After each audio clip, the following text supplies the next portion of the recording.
dia, boa tarde, boa madrugada, você que me vê em outro horário. Nós agora vamos atacar o tema 7 do último edital, o âmbito de validez temporal e espacial da lei penal, no que diz respeito, portanto, à lei penal no tempo e à lei penal no espaço. Questões de provas objetivas, muito frequentemente, tocam nestes temas que, por um lado, são razoavelmente simples, mas, por outros, rendem pegadinhas que muitos alunos bons, infelizmente, acabam caindo. Assim sendo, vamos compreender o que é a lei penal no tempo, quais são os seus princípios estruturantes, o que é a lei penal no espaço e também quais são os seus princípios. E depois nós vamos para conflito aparente de normas, fechamos essa primeira grande parte da nossa exposição e caímos de cabeça na teoria do crime, que é com certeza o núcleo de todos os nossos estudos e de onde se retira a maior parte das questões da prova de delegado de polícia de Minas Gerais. Na nossa última aula não chegamos a falar de lei penal no tempo, não extensivamente, né? Então este é o nosso tema inicial da aula de hoje. Primeiro, senhores, a que eu me refiro quando falo lei penal no tempo? Lei penal no tempo nada mais é do que o conjunto de princípios e normas que regem a sucessão de leis penais e seus efeitos nos crimes já praticados. Vou repetir essa frase. Lei penal no tempo é o conjunto de princípios e regras, né, princípios e normas, que regem a sucessão de leis penais no tempo e seus efeitos nos crimes já praticados. É isso que nós estamos estudando. A todo momento, o legislador cria novas leis penais, seja para se punir o bullying, em um dos piores tipos penais da história do país, seja para aumentar a punição por diversos outros tipos penais ou para modificar novas normas incriminadoras.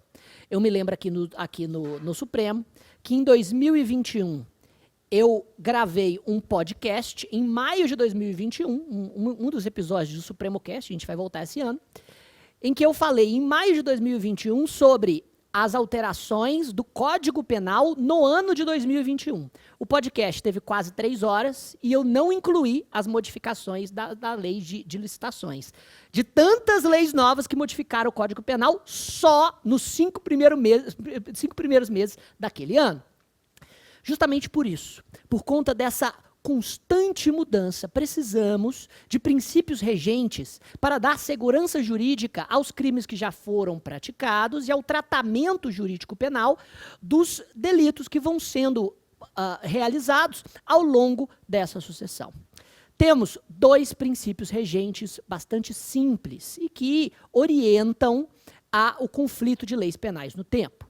São eles, primeiro, o princípio da legalidade, que nós já estudamos nas nossas aulas passadas. O princípio da legalidade nos diz: não há crime sem lei anterior que o defina, e nem pena sem prévia cominação legal.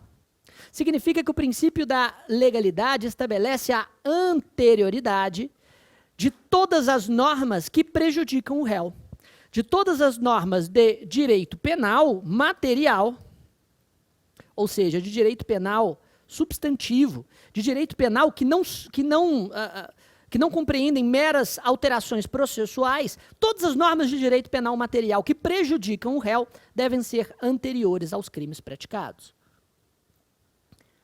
O segundo princípio regente, a segunda linha mestra, é o princípio da retroatividade da lei penal benéfica.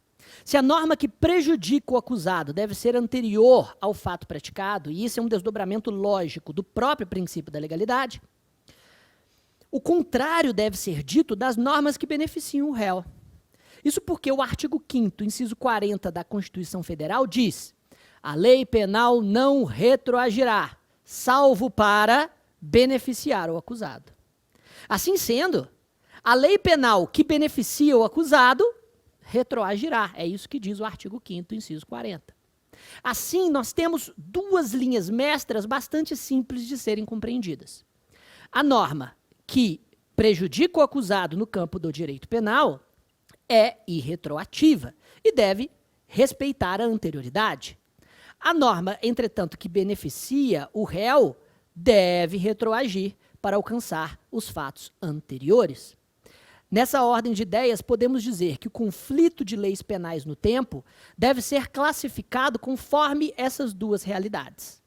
Sempre que houver um conflito de leis penais no tempo, isto é, a modificação de uma lei que rege fato já praticado, sempre que houver uma modificação de lei penal que rege fato já praticado, precisamos classificar este conflito de leis penais no tempo em dois grandes gêneros.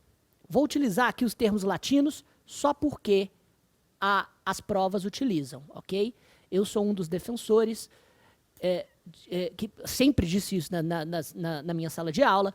Eu sou um dos defensores do abandono do latim jurídico, seja nos livros, seja na pedagogia do direito, ok? Porque eu já conheci muitos, mas muitos juristas que insistem em utilizar o latim em todas as petições ou em todos os momentos em que precisam expressar algum princípio jurídico.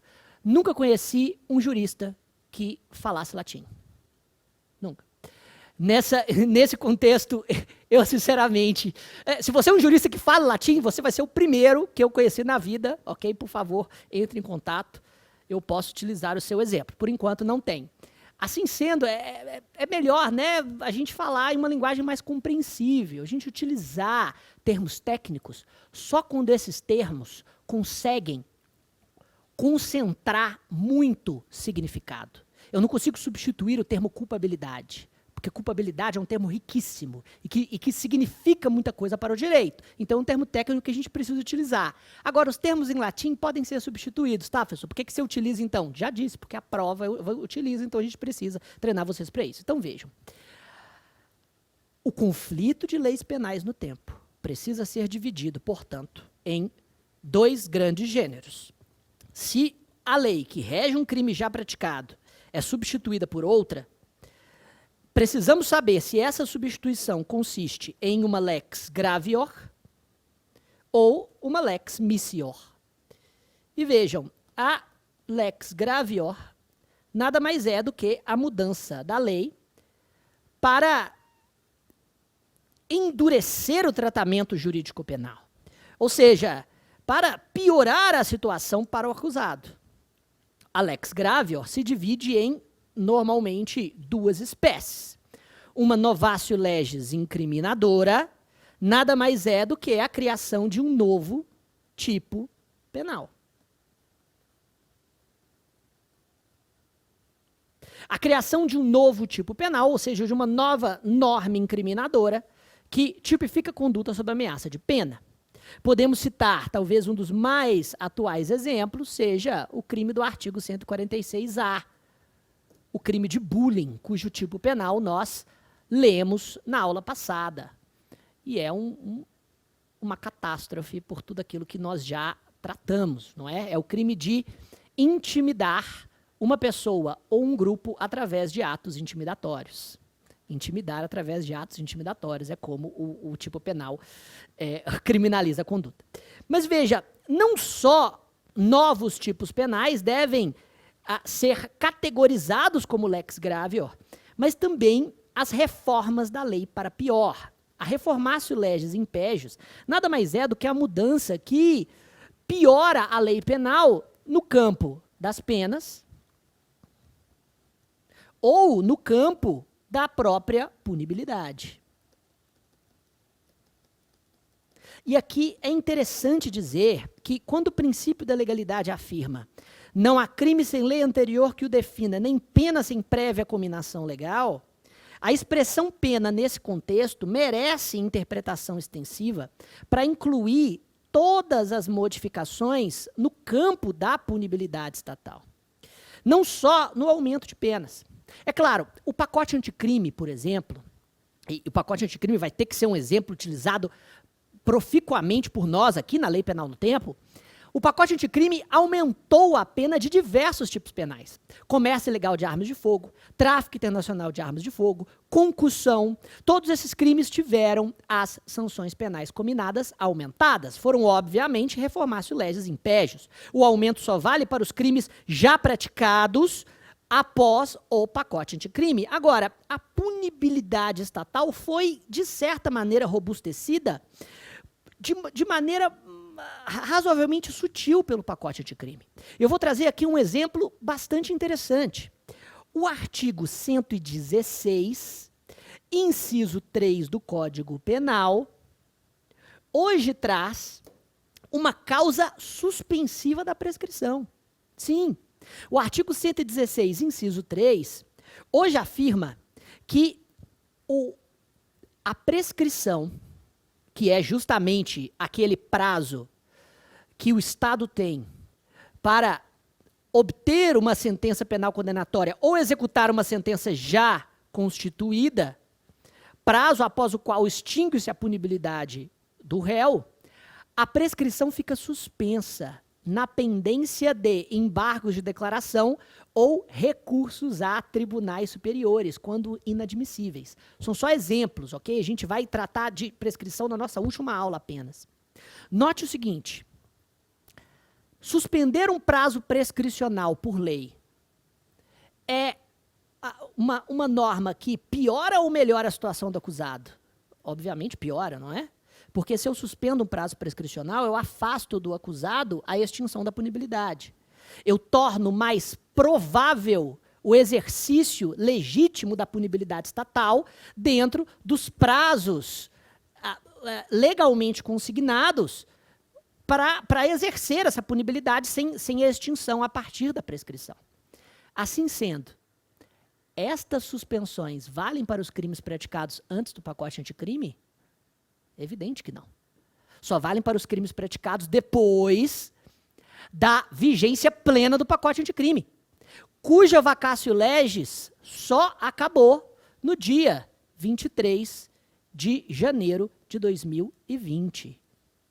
Portanto, só para os crimes praticados depois de 23 de janeiro de 2020, a prescrição fica suspensa na pendência de embargo de declaração ou de recursos aos tribunais superiores. Porque, vejam, se nós temos lex gravior, a anterioridade será o princípio regente do conflito de leis penais no tempo. Se uma norma modifica a prescrição, elastecendo o prazo prescricional ou trazendo suspensões para o seu fluxo, estas modificações que pioram a situação do acusado não podem retroagir. E são modificações de direito penal material e, portanto, se sujeitam ao princípio da legalidade e seu principal corolário, que é a anterioridade das normas penais. Ótimo. Entretanto, esse não é o único princípio regente. Também temos a retroatividade da lei penal benéfica e, portanto, o conflito de lei penal no tempo pode também ser considerado uma lex missior. Ou seja, uma lei que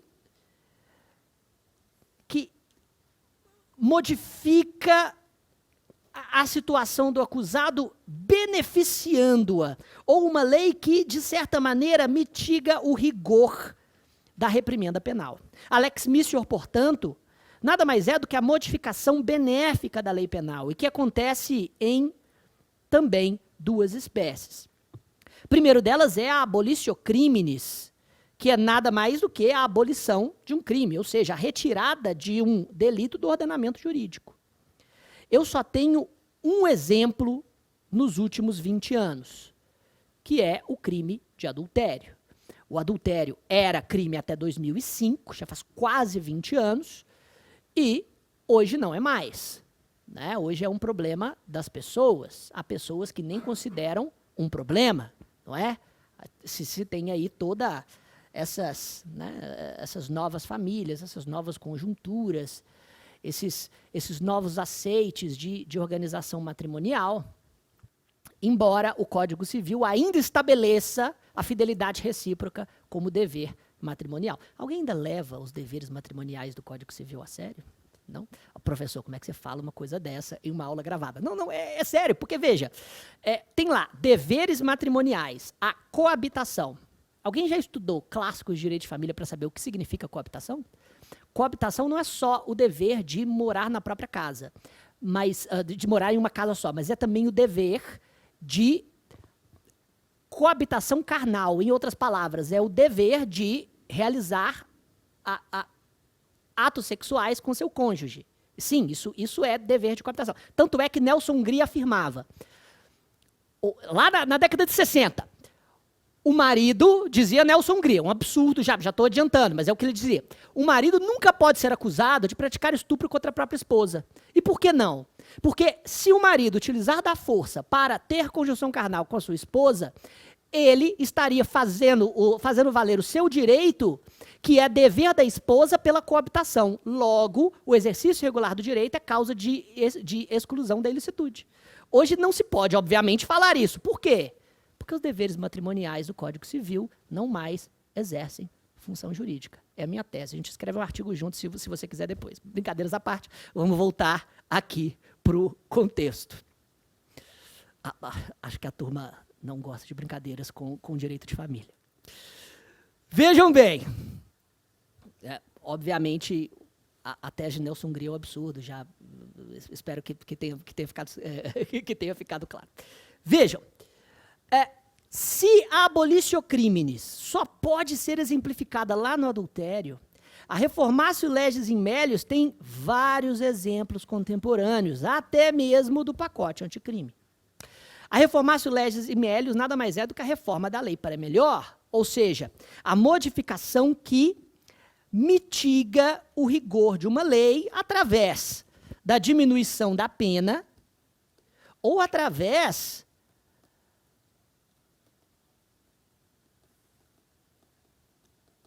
da suavização ou, de certa maneira, da diminuição do campo da punibilidade. Mais uma vez, pena merece interpretação extensiva. E aqui, nossa, diversos são os exemplos contemporâneos. O artigo 16 do Estatuto do Desarmamento, da Lei 10.826 de 2003, deixou de ser crime hediondo com o pacote anticrime. Aliás, diversos tipos penais deixaram de ser hediondos com o pacote anticrime.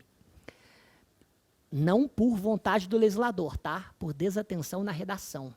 Sim, mas esse é um outro assunto. Se a hediondez é retirada de um tipo penal, trata-se de uma mudança que beneficia o agente, correto? E vejam, beneficia porque, obviamente, a progressão de regime será muito mais facilitada. A prisão temporária não será possibilitada por 30 dias, mas apenas por 5. Existe, enfim, toda uma dinâmica mais favorável ao acusado no campo da aplicação da pena. Justamente por isso, trata-se de uma modificação que o beneficia. Da mesma maneira, se nós diminuíssemos a pena de algum crime, ou se diminuíssemos o prazo de prescrição, teríamos também mudanças que beneficiam o réu e que, por isso, são lex missior retroativas. A retroatividade da norma que beneficia e a anterioridade da norma que prejudica compõem as linhas mestras deste tópico da teoria da norma. Ótimo. Se tudo isso é muito fácil, e realmente é, nós vamos a algumas observações bastante importantes que compõem normalmente o conteúdo das questões objetivas. Agora que nós já sabemos o básico sobre essas linhas mestras, vamos a alguns pontos específicos aqui. Vou abrir aqui uma página em branco para trazer algumas observações importantes àquilo que a gente acabou de falar. Observação de número 1. Acabamos de falar sobre a abolitio criminis e a reformatio legis in melius, não é? A observação número 1 vai ser justamente sobre a abolitio criminis.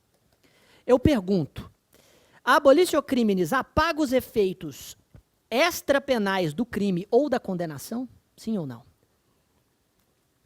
Porque fica óbvio que os efeitos penais, como a pena, os maus antecedentes, a reincidência, precisam cessar com a abolição de um crime.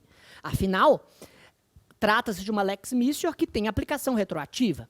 Mas a sentença penal condenatória tem várias outras funções, vários outros efeitos que se fazem sentir nas outras esferas de responsabilização jurídica. Existem efeitos administrativos, existem efeitos civis. A sentença penal condenatória pode ser liquidada e serve como título executivo judicial para cobrar diretamente a execução de determinada responsabilidade civil perante o juiz civil. E a pergunta é justamente essa. Todos esses efeitos extrapenais são apagados com a abolição crime, sim ou não? E a resposta é um categórico não. Observação número 1. Efeitos extrapenais do crime ou da condenação são mantidos mesmo com a abolição crimes. Então vejam. Efeitos extrapenais do crime ou da condenação são mantidos mesmo com a abolição crimes. Professor, qual é a razão disso? Duas razões básicas. Primeiro é que as esferas de responsabilização são diferentes, são distintas, não são? E são autônomas. E a autonomia das esferas de responsabilização tem como fundamento a própria finalidade de cada uma dessas esferas. Veja, o direito penal se propõe, teoricamente, a proteger bens jurídicos. Já o direito civil, lá na responsabilização civil, tem a proposta de ressarcir os danos emergentes, os lucros cessantes, a perda de uma chance, ou os danos morais ou estéticos que um ato ilícito tenha produzido, não é verdade? São finalidades distintas. Então, uma conduta pode ser um comportamento indiferente para o direito penal, ou seja, pode não ser um tipo penal, e mesmo assim pode gerar o dever de indenização pesada. Então vejam, se o indivíduo foi vítima de um crime, o criminoso foi condenado de forma definitiva, e a sentença penal já está em mãos, aquela sentença atesta o cometimento de um fato. Se o crime deixa de ser um ilícito penal na legislação, não necessariamente deixou de ser um ilícito civil. O que significa que a sentença que atesta esse fato pode ser executada normalmente, mesmo a conduta não sendo mais um crime. E não é só a independência das esferas de responsabilização que é o fundamento dessa observação. Isso é meio que letra de lei. Olha o artigo 2º do Código Penal que diz: ninguém pode ser punido por fato que lei posterior deixa de considerar crime, cessando em virtude dela a execução e os efeitos penais da sentença condenatória. Quando a gente estuda a interpretação da lei penal ou princípios básicos de hermenêutica, nós estudamos que não pode haver palavras inúteis na lei. Em outras palavras, a cada palavra no texto legal deve-se concentrar um efeito jurídico que não existiria se a palavra estivesse ausente. Dito de uma outra forma, se nós tirássemos aqui a palavra penais, o sentido do artigo 2º mudaria. Veja, ninguém pode ser punido por fato que lei posterior deixe de considerar crime, cessando em virtude dela a execução e os efeitos da sentença condenatória. Se não houvesse a palavra penais, significa que os efeitos cíveis e administrativos também cessariam.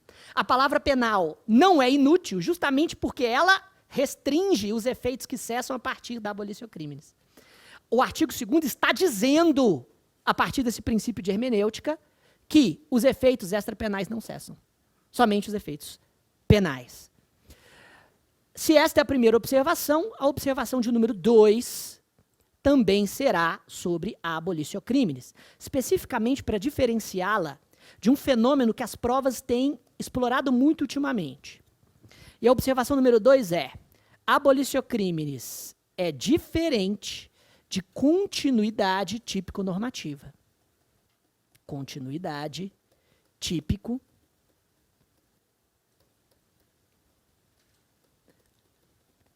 abolitio criminis é diferente de continuidade típico-normativa.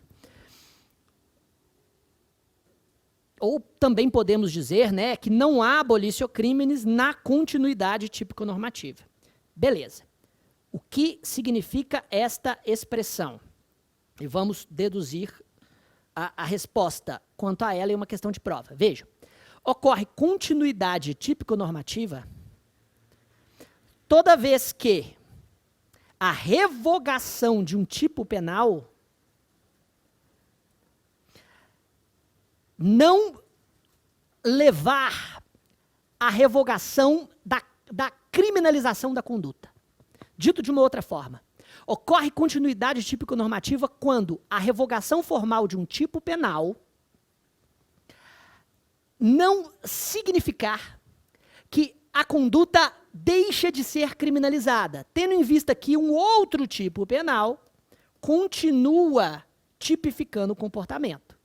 Dito de uma outra forma ainda, ocorre continuidade típico-normativa toda vez que, revogando-se a conduta prevista no tipo A, esta continua sendo tipificada pelo tipo B, ou por outro artigo de lei. A revogação de um artigo de lei que não resulta na abolição de um crime, uma vez que a conduta criminosa continua sendo tipificada em outra norma incriminadora, é o fenômeno da continuidade típico-normativa. E quando existe continuidade típico-normativa, não vai existir abolitio criminis, ou seja, não vai existir cessação dos efeitos penais da sentença condenatória. Pode ocorrer, no máximo, uma certa atualização de seus efeitos, se eles forem benéficos ao agente. Professor, me dá um exemplo para ficar um pouco mais concreto. Qual é o exemplo de livro para continuidade típico-normativa? O mais óbvio e, ao mesmo tempo, mais significativo dos últimos 20 anos. A modificação do título de crimes sexuais. Sim, porque, vejam, todo o título 6 do Código Penal foi modificado pela lei 12.015 de 2009. Vocês sabem disso. Antes desta lei, não tínhamos crimes contra a dignidade sexual. Nós tínhamos crimes contra os costumes. E eram principais crimes contra os costumes o estupro e o atentado violento ao pudor. Estupro no artigo 213, atentado violento ao pudor no artigo 214. Qual era a conduta típica do estupro? Constranger mulher, somente a mulher poderia ser estuprada, a conjunção carnal mediante violência ou grave ameaça. Essa era a conduta do estupro. Enquanto que atentado violento ao pudor, do artigo 214, consistia em constranger pessoa a ato libidinoso diverso da conjunção carnal através de violência ou grave ameaça. Ou seja, todo ato libidinoso que não consistia na cópula vaginal poderia levar a atentado violento ao pudor quando praticado através de violência ou de grave ameaça. Portanto, esses eram os dois tipos penais violentos no que diz respeito à proteção penal dos costumes no contexto sexual. O que fez a Lei 2015? Primeiro, revogou o artigo 214. Poderíamos pensar inicialmente em abolitio criminis? Não. Por quê? Porque o conteúdo do artigo 214 foi deslocado para o artigo 213. E o crime de estupro recebeu um aumento do seu campo semântico, ou seja, o significado do crime de estupro foi ampliado.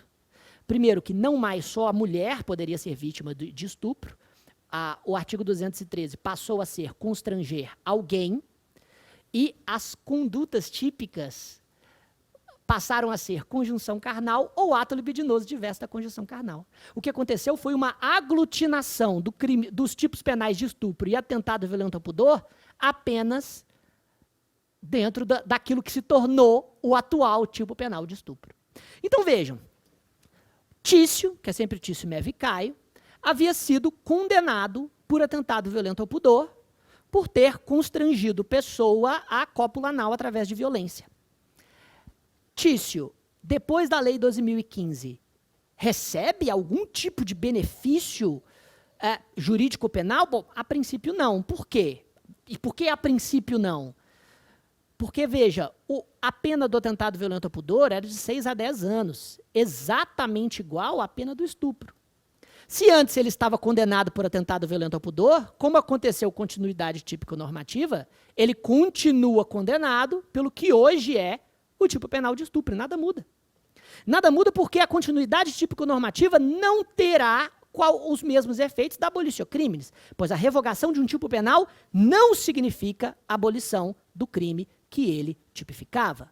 Contanto, é claro que o ordenamento jurídico ainda preveja uma tipificação específica para a conduta descrita. Agora, para finalizar este bloco, vejam, esta modificação, embora não tenha sido abolitio crimes por causa da continuidade típico-normativa, ainda foi reformatio legis in melius. Por quê? Porque antes, estupro e atentado violento ao pudor estavam em tipos penais diferentes. E por isso, haveria concurso material de crimes, nem mesmo se permitia continuidade delitiva. Quando o indivíduo, no mesmo contexto fático, constrangia a vítima à cópula vaginal e à cópula anal, por exemplo, no mesmo cenário. Com a nova lei, os tipos penais passaram a integrar uma só norma incriminadora e, por isso, essa conduta passou a ser um tipo misto alternativo. E, por isso, o agente que antes praticava 2 crimes distintos, agora pratica um só. E essa modificação foi benéfica ao réu, mas não houve abolitio crimes por conta desse fenômeno.